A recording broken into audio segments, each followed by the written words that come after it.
All right, we are on to 13.5, Non Mendelian Inheritance. So, genetics at this level is often shown as being simply either a dominant allele is present or recessive allele, or you know stronger versus weaker. But genetics is way more complicated than that. So we're going to talk a little bit about other patterns seen that are more realistic to how traits are inherited, particularly in humans, well, and in all living things in some capacity. So I mentioned codominance when I was going through my genetics PowerPoint with the Mendelian Mendelian PowerPoint. Codominance is where you have two dominant alleles, when inherited together, will show up in separate ways. And we can click on and see how your book defines this. So phenotypic effects between two alleles. And the best example for this is blood type. And we're going to kind of simplify blood type a little bit. And actually, I'm going to pop over to my tab from the American Red Cross and go over this in a little bit more detail. So your phenotype for your blood type would be whether you have type A blood or B blood or O blood or type AB blood. Get to that in a minute. So let me pop over here because I really like the way the blood they're shown by this. So if you want to look at this, it's redcrossblood.org /donate -blood types HTML. So this is kind of a fun little it's an interactive thing, and I like to show you what's going on. So if you have type A, it's calling it group A. So what it has is it has the type A antigen on the red cells and the B antibody in the plasma. And the plasma is the rest of your blood. These are your red blood cells. And depending on what you have, if you have type B blood, then it's opposite. You have the B antibody on your cells, or B antigen, B antigen on your red blood cells and A antibody in the plasma. Group O, I'm going to skip over to it. It has neither A or B antigens, but both A and B antibody in the plasma. And then group B, which is our codominant trait, has A and B antigens on the red cells, but neither A and B in the plasma. So A and B and O are kind of opposite of each other in that respect. Let me pop back over here again. So there's a nice little picture here. So there's a lot going on with this. So if you inherited the A allele from one parent and the A allele from your other parent, then your phenotype is you have type A blood. If you inherited the B allele or the B and the O, then you have type B blood. Now, the O is recessive. You need two O's to be O. You would have had to have inherited two O alleles, one from each parent, to have type O blood.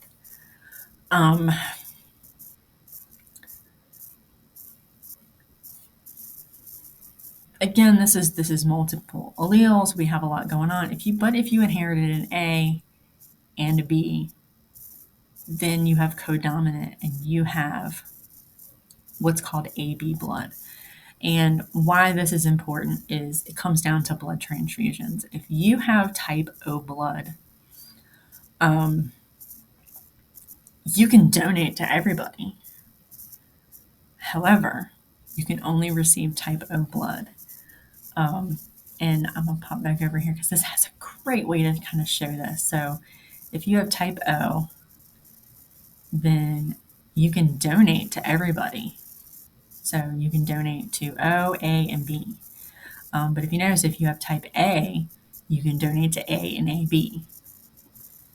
and B can go to B and AB.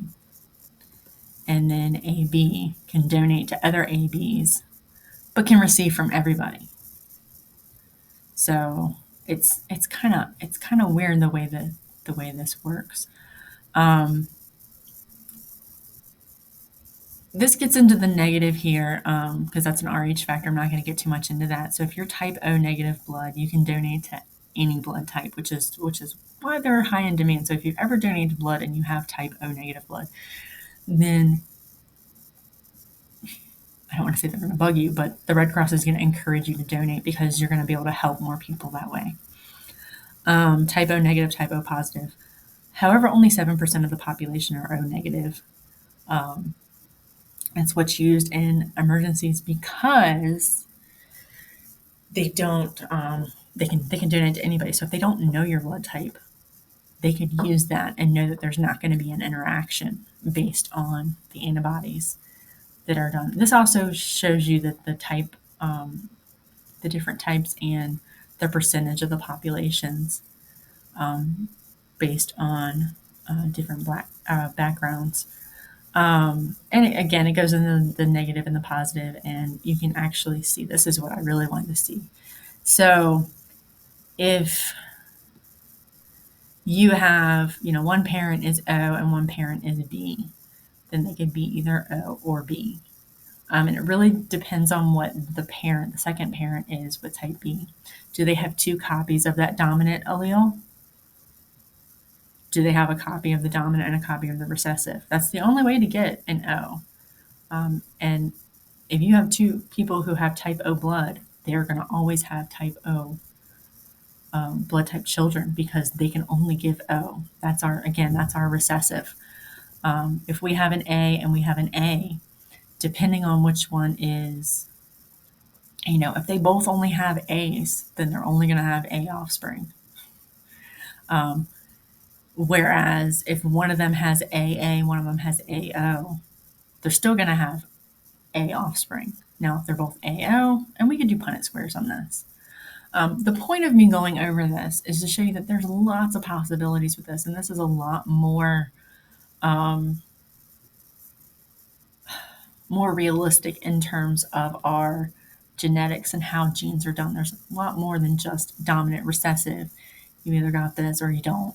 And I really, again, like this Red Cross illustration because it shows you, these two parents here are, you know, if both parents have type AB blood, then here's the possibilities for their children. They could have type A blood, type B blood, type AB blood. So it's possible that if they have three children, then all three of their children have different blood types. Whereas if we look over here at type O, we already talked about this. If both parents are O, then they're only going to have children who have type O. If you have two parents who are type A, then depending on what their genotype is, if they're both AA for this, then they are only going to have children that are A because all they can give is A. But if they're AO, both are AO, then they could have type O, type A. We could go and do all the Punnett squares on this. I'm not worried about that right now. What I really want you to take away from this is that there's a lot of alleles going on here, and it plays into the what you can receive, what you can donate, and of course that is a personal choice. I was getting a little long-winded on that. Let me get into incomplete dominance. So that was codominance, where they show up separately, and the AB blood would be the type of the codominance. Incomplete dominance, and I mentioned this in the other video talking about snapdragons. This is like the most popular example of this. So if you have a parent that is homozygous for red flowers, they have two copies of the red flower allele, and you have another parent that is homozygous for the white flower, and it's showing that white is actually like recessive here. I think it's just kind of shown for illustrative purposes. Depending on where you look at this at, it's going to give you different ways. But to understand that these are both like dominant in their own way. So what happens is if you cross this homozygous red flower parent with this homozygous white flower parent, we get incomplete dominance. And incomplete dominance just means that we have a blending of the two phenotypes for the other two genotypes, and to make a brand new phenotype. In this case, it is pink. And think, if you take red paint and you take white paint and you mix them together, you get a whole new color, which is pink. And that's what incomplete dominance is. Incomplete dominance gives us a new phenotype. That's pretty simple. We could do Punnett squares on this. I'm not worried about that right now. Let me see what else we got here. Oh, polygenic inheritance. So this is just poly meaning many. So we have a single trait that is actually determined by different alleles of several different genes. This is actually talking about fur color in dogs and other animals coming from pigments called melanins. So brown or black fur arises from dark brown form of melanin. Reddish melanin has fur that's yellow or tan. Several genes are going to interact to make the different colors that we see. So the example they're given here is the Labrador. So the individual can have black, brown, or yellow fur depending on what it's inheriting of this particular gene, the TYRP1. A dominant allele means higher production of brown melanin recessive than the recessive. And you can actually see that this is a dihybrid trait. So these are going to be inherited separately. And the interaction is going to determine what color of fur they have. So if we have, parents that have this, then these are going to be the varying degrees of, why you can have two dogs that have puppies, and then you can be like, oh, well, where did the colors from those, how did I have, two dogs that were this color have a puppy that was that color? Well, fur color is actually quite complicated. It's not as simple as this is dominant, this is recessive. Sometimes you have the masking epistasis, where you have the effect of an allele is actually masked depending on the gene. Really what I want you to understand here is that genetics isn't always as simple as inheriting a dominant or a recessive allele. You can have the inheritance of another gene that actually triggers the production of the protein of another gene. I keep saying gene. Remember that genes are proteins. So in order to make a certain protein, you can have that being influenced by another protein altogether. And we talked about this before. We went back to proteins, and we said that sometimes you have one protein that's being made that actually encourages the production of other proteins. And sometimes when a protein is made, it actually goes back and inhibits the production of another protein. So just keep in mind that sometimes there's more than just it's dominant, it's recessive. It's getting influenced by other genes altogether. Pleiotropy. So pleiotropic gene that has multiple or has an effect on multiple traits.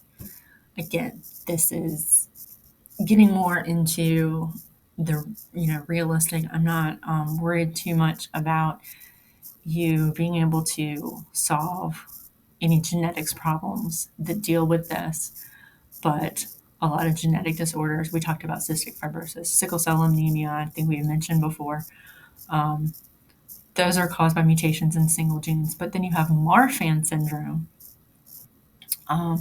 It's mutations for a gene for fibrillin. So these are fibers of this protein make up the elastic tissues and like the heart, skin, blood vessels, tendons, and so forth. When this carries a mutation, it's going to alter how it's made. It's either going to have defective fibrillin or none at all. Particularly the aorta, the largest blood vessel leading from the heart, is affected, and that's a problem because your aorta actually takes um, a lot of pressure from your blood being pumped out.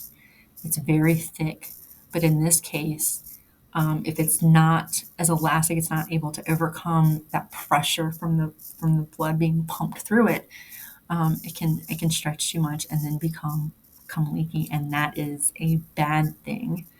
And it can rupture during exercise, which can be fatal.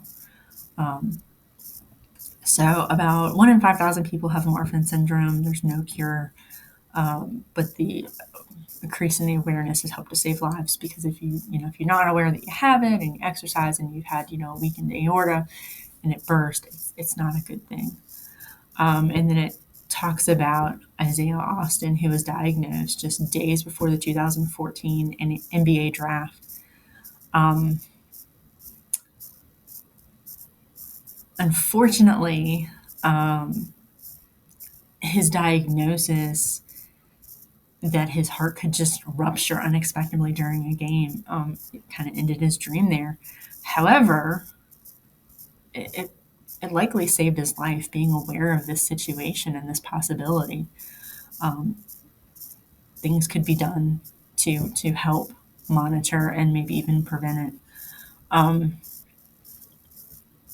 I feel like I got a little rambly on this one, so I'm really sorry about that. This is a great review here. So, Mendel studied traits that were dominant or recessive, but our genetics are way more complicated than that. We can have incomplete dominance where one is not fully dominant over the other, so both of them actually um, are showing, but they blend to make a new one. Codominant, you have separate effects, separate dominant effects, such as the AB blood type. Polygenic inheritance, multiple genes influence one trait, um, and then pilotropic genes affect multiple traits. And that's going to be the end of that section. Very vocab heavy for this one.